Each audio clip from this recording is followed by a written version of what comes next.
الله أكبر الله أكبر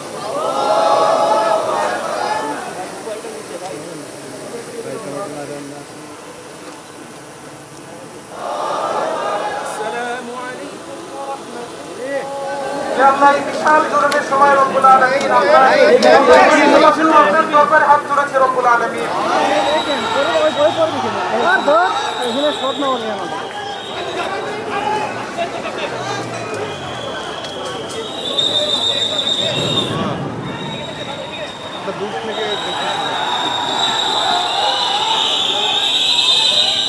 হ্যাঁ ভাই ডিসি ভবনের দিকেও আর ইয়ার দিকেও।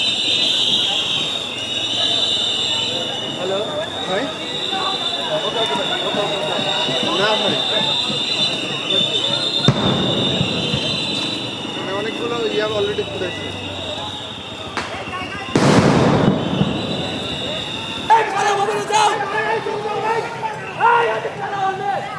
এমন কি একটা করেছি যেটা কারণে তারা এটা মেরেছে বলেন? কোন শৃঙ্খলা ছিল? আমরা তো জানাজা শেষ করে এখান থেকে বের হয়ে যাচ্ছিলাম।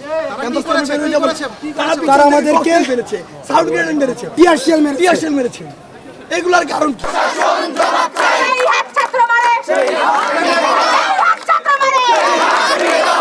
আমরা ডিসকাশনের জন্য আমরা অলওয়েজ প্রস্তাব দিয়েছি।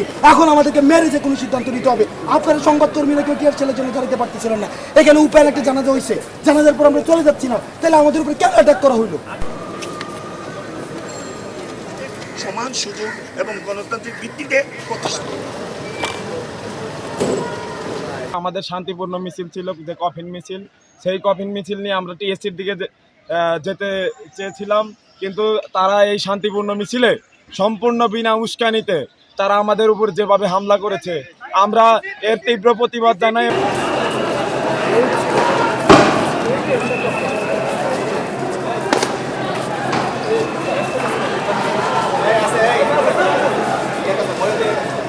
এখানে যে ছবিগুলি সামাজিক যোগাযোগ মাধ্যমে কিন্তু এক ধরনের প্রোপাগান্ডা ক্যাম্পেইন কিন্তু চলছে। বিভিন্ন ধরনের তথ্য উপাত্ত আপনারা জানেন, বিভিন্ন দেশের বাইরে থেকে বিভিন্ন ধরনের তথ্য পাওয়া যাচ্ছে যেগুলো আসলে সত্য নয়, যেগুলো প্রথম থেকে মিথ্যা প্রচারণার মাধ্যমে বিভিন্ন ধরনের তথ্য প্রচার করা হয়েছে, যেগুলোর আদতে কোনো ধরনের সত্যতা পাওয়া যায়নি। এবং আমাদের পররাষ্ট্র মন্ত্রণালয় থেকে বিভিন্ন দপ্তর থেকে এর কিন্তু প্রতিবাদ জানানো হয়েছে।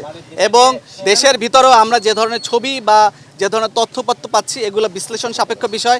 এগুলো বিভিন্ন আমাদের যে গোয়েন্দা আমাদের শাখা রয়েছে তাদের হাতেও রয়েছে এই ছবিগুলি, তারাও এই ধরনের ছবিগুলি পেয়েছেন, তারাও বিশ্লেষণ করছেন। এবং আমি নিশ্চিত করে বলতে চাই, যাদেরকে এই বিষয়ে সংশ্লিষ্টতা পাওয়া যাবে তাদেরকে আইনের আওতায় নেওয়া হবে। গুলির বিষয়টা বললেন না, আজকে জানাজার বিষয়টা একটু ক্লিয়ার করুন। আমি চলে যাব, জানাজা কেন করতে দেওয়া হচ্ছে না? এখানে আমি প্রথম থেকে বলছি, আপনি স্পেসিফিকভাবে আমি আপনাদেরকে বলতে চাই, প্রথম থেকেই বলছি, আমাদের যে সাধারণ শিক্ষার্থী যারা আছে তাদের যে হৃদয়ের দাবি, এদের প্রতি আমাদের যথেষ্ট সম্মান রয়েছে।